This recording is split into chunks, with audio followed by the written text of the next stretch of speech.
Pekný deň všetkým. Dneska sa pozrieme do areálu kúpeľov Trenčianskej Teplice. Kúpele sú nejakých 10 km od krajského mesta Trenčín a autobusom sa sem dostanete z Trenčína za 15 minút, takže výborná poloha s výbornou dostupnosťou z krajského mesta Trenčín do kúpeľov Trenčianskej Teplice. V dnešnom videu si krátko predstavíme tieto kúpele, s tým, že si prejdeme areál a povieme si niečo o tých procedúrách a tak celkovo o kúpeľov. Web Trenčianskych kúpeľov nie je práve najprehľadnejší. Nevidím tam žiadne dobré akcie, tiež nevidím žiadne benefity, čo sa týka, majú nejakých 5 liečebných domov, teda to ubytovanie, s tým, že by mali ponúkať nejaké procedúry, koľko procedúr, aké majú akcie teraz letné a tak ďalej. Nie je to tam moc prehľadné. Keď sa pozriete na Turčianske Teplice webovú stránku, tak tam je to zďaleka lepšie popísané. Dávajú tam rôzne akcie a tak ďalej, takže ponúkajú tam rôzne benefity a tak ďalej. Prehľadnejšie to tam všetko je popísané. Takže by sa mali Trenčianske Teplice učiť práve od Turčianskych Teplíc, ako sa má robiť web, čo sa týka kúpeľov a aby mohli nalákať nejak ľudí a tak ďalej. Takže toto je oveľa slabšie. No, takže aby sme to trošku rozluskli, tak ja som trošku takto prelistoval a pozrieme si na to takto, že základom všetko je samozrejme tá prírodná sírna termálna voda, ktorá vyviera z teplotou 39 až 40 stupňov. Zameranie Trenčianskych kúpeľov je hlavne na pohybový aparát, chronické bolesti chrbta, kĺbov, stavy po úrazoch, operácia chrbtice, výmeny kĺbov, reumatické choroby, artróza. Ďalej majú nervové ochorenia, kožné choroby, špecializujú sa najmä na psoriáziu, majú tu špeciálnu liečbu doktora Tomesa, ktorá imituje podmienky mŕtvého mora. A ďalej tu majú ešte zameranie na ženské choroby, onkologické choroby, po ukončení liečby choroby z poruch látkovej výmeny, cukrovka dna a gastroproblémy. No, ďalej čo tu majú? Samozrejme ubytovanie. Majú tu hotel Krim, 4-hviezdičkový, hotel Pax je 3-hviezdičkový, hotel Slovakia 3-hviezda tiež. No, čo sa týka tých akcií, balíčky a ceny pobytov, to je trošku také zložitejšie. No, hlavne sa toto odvíja od Dr. Classic, napríklad minimálne 6 nocí, plná penzia, lekárske vyšetrenie, 3 procedúry denne, vstup do bazénov od 80 eur noc. Potom je to nejaký doktor senior nad 60 rokov, minimálne 6 nocí musí byť, ale plná penzia, termálne kúpené masáže, lekárska starostlivosť od 77 eur. Potom je to nejaký mini relax wellness, polopenzia, relaxačné, procedúry voľný vstup do wellness, saun. Keď to máte k tomu, čo som už predtým povedal, tak je to od tých 95 eur do 101. Doktor Tomesa, psoriáza, minimálne 6 noci, špecializovaný balík na kožné problémy. Plná penzia je od 107 eur noc. Samozrejme máte tam ubytovanie, polopenzia a tak ďalej. Tá strava by mala byť 3-krát denne. Aspoň tak to vždycky býva v tých kúpeľoch. Potom sú tu samostatné procedúry, ak idete na autočku alebo ambulantne. Takže môžete mať napríklad, prípadne si môžete zobrať termálny kúpeľ syna plus historický hammam, ktorý je veľmi populárny. Ten je od 34,50 balíku s 15 minútovou masážou. Potom je tu kúpeľ Modrý Čapek, moderný nerezový bazén. 14 eur 20 minút kúpeľ plus 10 minút zábal. Klasická masáž rašelinové po 15 eur. Klasika. Čo sa taká víkendových pobytov na 2 noci patria medzi tie najobľúbenejšie. Sú nastavené ako relaxačné balíčky, väčšinou s polopenziou a wellnessom. Tu máme napríklad ceny, aké sú tu ceny. Napríklad hotel Slovakia, moderný wellness, hotel pobyt wellness, 2-krát ubytovanie s polopenziou, klasická masáž 20 minút každý deň, obmedzený vstup do wellness sveta. Potom tu máme pobyt Wellmed, 2-krát ubytovanie, polopenziou, klasická masáž, zasa wellness svet. Je to od 202 do 226 eur. Na 2 noci samozrejme. Hotel Pax, pobyt Mineralax, 2-krát ubytovanie, polopenziou, termálny kúpeľ, napríklad Krim, klasická masáž, rašelinový zábal, denný vstup do bazéna Grand. Takže vlastne tie ceny sú také, že to vychádza na jeden deň tiež priemer asi tak 100 eur. Tieto ceny sú inak také isté vícemenej všade.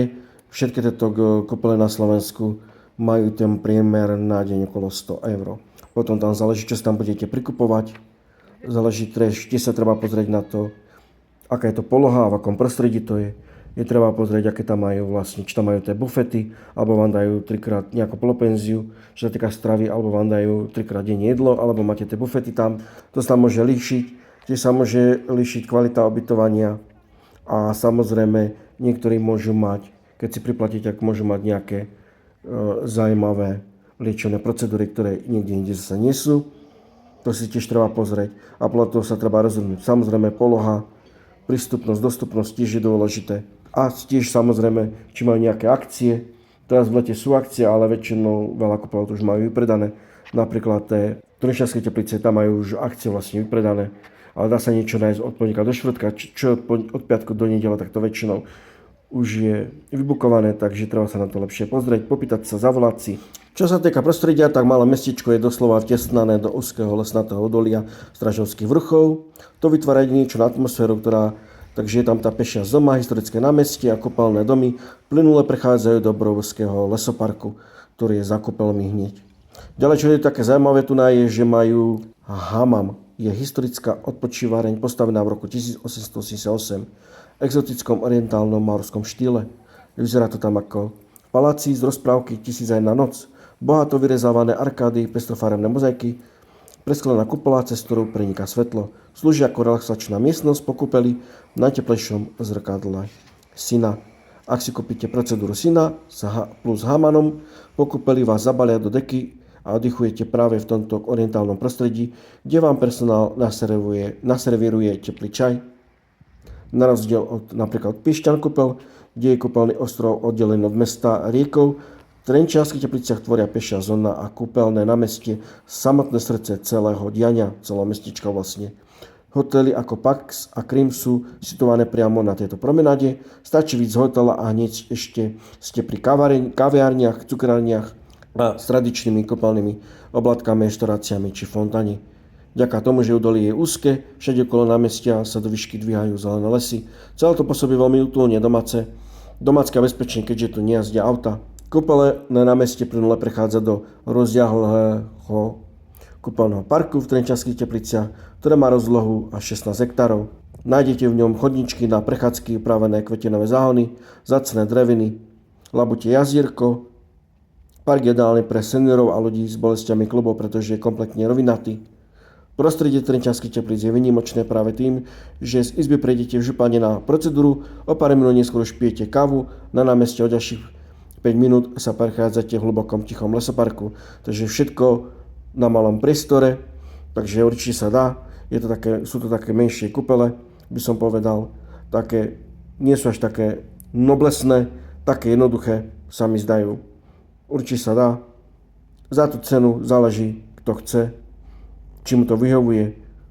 Čo sa týka poloha, tie kúpeľné, tá cena samozrejme a tiež tie liečené procedúry. Ceny sa nezdajú, že sú lacnejšie ako inde, takže je to treba si premyslieť, kde chcete ísť. Ja by som osobne si skúšal ešte nájsť nejaké iné kúpele, ktoré ponúkajú niečo extra, niečo zaujímavé. Ale ak chcete kľud a pohodu a nenáročnosť, tak sa mi zdá, že a nehovoria som, že to vlastne je pri krajskom meste Trenčín, takže máte kúsok Trenčiansky hrad a samozrejme centrum Trenčín, takže táto poloha je tiež docela dobrá. Je to blízko Moravy, takže aj z Moravy sa sem dá zajsť. Je si treba to všetko premyslieť a pozrieť a zavolať tam. Tak zatiaľ, čus. Čo sa týka pekných z týchto záberov, tak je to vlastne cesta z Trenčína do Banovce nad Bebravou. Takže som to trochu ešte toto natočil. Ináč tie kúpele nie sú vôbec zlé, taká klasika, nič extra si myslím.